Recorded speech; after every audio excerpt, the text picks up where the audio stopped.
This video is sponsored by Skillshare. She's the starting gun. She'll run screaming back into the house and start the panic. That gives me time to make my next move. There's no lock on that old tool shed, so I'll use the corpse to scare the poop out of the kid who goes in there next. It's so sadistic, and yet genius. Thank you.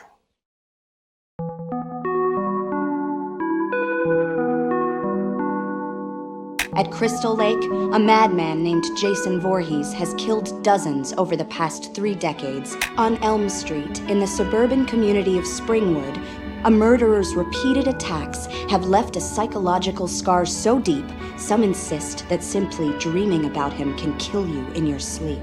And in Haddonfield, a prodigal son named Michael Myers has struck in a similar fashion on or near Halloween on at least 4 different occasions. Welcome to a world where serial killers exist. Wait, let me rephrase that. Welcome to a world where the most iconic pop culture fictional killers exist. Behind the Mask, The Rise of Leslie Vernon is a 2006 mockumentary that fell under everybody's radar, despite being the one slasher movie satire truly worthy of challenging Scream. The thing is, there are so many deconstructionist horror satires out there that today it's not the most inspired concept, yet Behind the Mask not only presents a genuinely funny, weirdly heartwarming celebration of the genre, it's also a deeply nuanced introspection when you begin to look at the layers in between. Nobody gets away. You mess that one up, and not only is it a complete breakdown, it's really embarrassing. The setup is quite simple. A documentary crew follow an up-and-coming serial killer called Leslie as he prepares for a murder spree which he hopes will cement his legacy alongside the ranks of legendary killers like Michael Myers, Freddy Krueger, and Jason Voorhees. There's that whole thing, making it look like you're walking. Everybody else is running their asses off. Oh, right. I gotta stay with them. Yeah. It's tough, man. As the opening showed, this is a world where these killers are real, and not only do their legends terrify the towns they prey on, but they're also respected as top pioneering industry professionals looked up to by future wannabe serial killers. Those boys lifted it to a whole other level. They made an art form of it, changed the whole business. It makes for a twisted, yet relatively charming concept.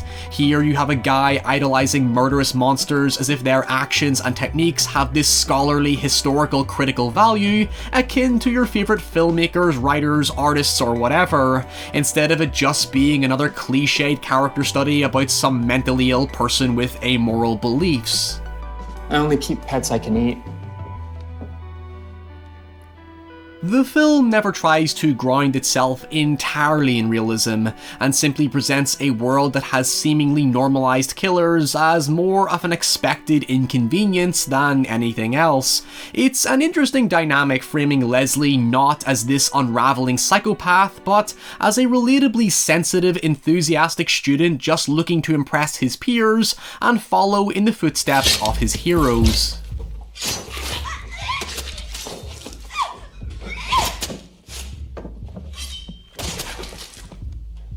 In a way, it's basically an origin story that reveals Leslie's meticulous attention to detail as he plans for his big day, effectively acting as a quirky behind-the-scenes setup that demystifies the magic behind iconic movie killers by showing us how each kill, trope, cliche, and scene takes place. So what, you made that up?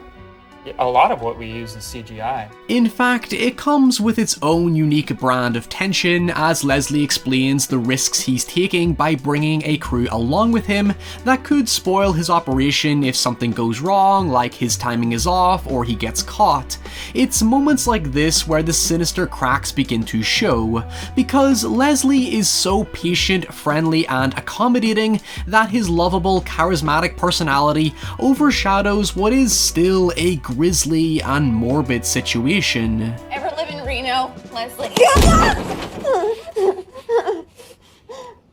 That's enough.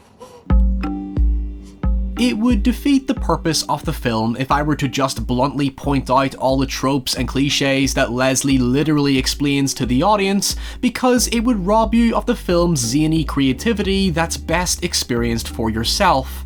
However, that doesn't mean there aren't some subtle specifics I can explore that elevate the film beyond simply another nudge nudge wink wink self-aware deconstruction satire. Every culture, every civilization from the dawn of man has had its monsters. For good to be pitted against evil, you have to have evil, don't you? For one, the film delves into the symbolic nature of the genre, where it has its own ethics and rules in respecting our inherent relationship with fear, especially when, as Leslie's mentor Eugene just said, we need evil to overcome our fear. The closet is a sacred place. It's symbolic of the womb. It's the safest place to be because in the womb, we're innocent. Granted, I think it's meant to serve more as a jab to snooty film analysis, even if it is reflective of the themes that emerged from other slasher movies, like the danger associated with sexual promiscuity and concepts of identity and masculinity. It's deeply symbolic.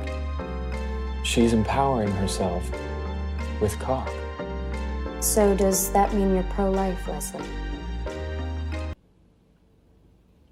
But where I think the film really shines thematically is in how it makes the viewer a participant in the story. The film very quickly desensitizes you to the voyeuristic nature of Leslie's work by downplaying the horror to almost complete absence and tapping into that giddy horror movie lover mindset where the bigger the genre nerd you are, the more fun and exciting the story becomes, and the less eerie and sinister it feels. It sort of points out a subconscious complacency when it comes to slasher movies, where despite living our lives as moral, rational beings, there's this escapist release mechanism to horror where we find gratification in letting off steam with gory kill counts and violence that we rarely second guess. That's not to say it doesn't shock or scare us. There's just as much gratification to be found in chasing an adrenaline rush while still sitting comfortably in a place of safety. This is a perspective that's reflected onto the film crew, who are just normal people representing you and me caught up in a murder conspiracy, and yet we never stop for a minute to consider just how much danger they're actually in, especially when we meet Leslie's mentor Eugene, who highlights a darker edge. How does one survive an encounter with someone like you or Leslie? Run like a motherfucker and don't stop till the sun comes up. And don't try to hide. We'll find you. It's the crew's presenter Taylor who eventually breaks down the artifice and brings us back to reality as she starts fearing for the victims that are stripped of any humanity or dignity in the eyes of Leslie. It starts to play into the reverse setup of a conventional horror movie. Instead of sympathizing with the victims, you're sympathizing with the killer as he's the one with the personality, a concept that inadvertently developed later in the genre when poor writing but good killer led to soulless characters that existed purely to serve as props for the killer to toy with. It actively critiques the genre by challenging the perspective of the audience and whether their point of view is best served in the unknown, oblivious perspective of the victims, or in the voyeuristic, all-seeing, all-knowing perspective of the killer, where we're powerless to help the victims. Okay, so from here I'm going to go into major spoilers because the film does take a surprising dramatic turn in the latter half of the story. Alright, so it was a bit of a lie to say the film doesn't lean into the mentally unstable angle, because as the film reaches a point to where you start to suspect things are almost borderline supernatural, it introduces Freddy Krueger's Robert Englund as the film's Ahab, or in other words, the intervening presence looking to stop Leslie. England plays a psychiatrist called Doc Halloran who tells the crew that Leslie is just an ordinary unhealthy man who is a former patient of Halloran. It doesn't go any deeper with it, but it does serve to make us question the film's reality, and when the big day finally arrives, despite Taylor's protests for Leslie to not go through with it, the crew ends up putting themselves in Leslie's plan. In the climax, the perspective switches to a traditional third-person cinematic angle where we see Leslie's plan play out, only for it to lead to various subversions that make it difficult for the crew to determine what Leslie will do next.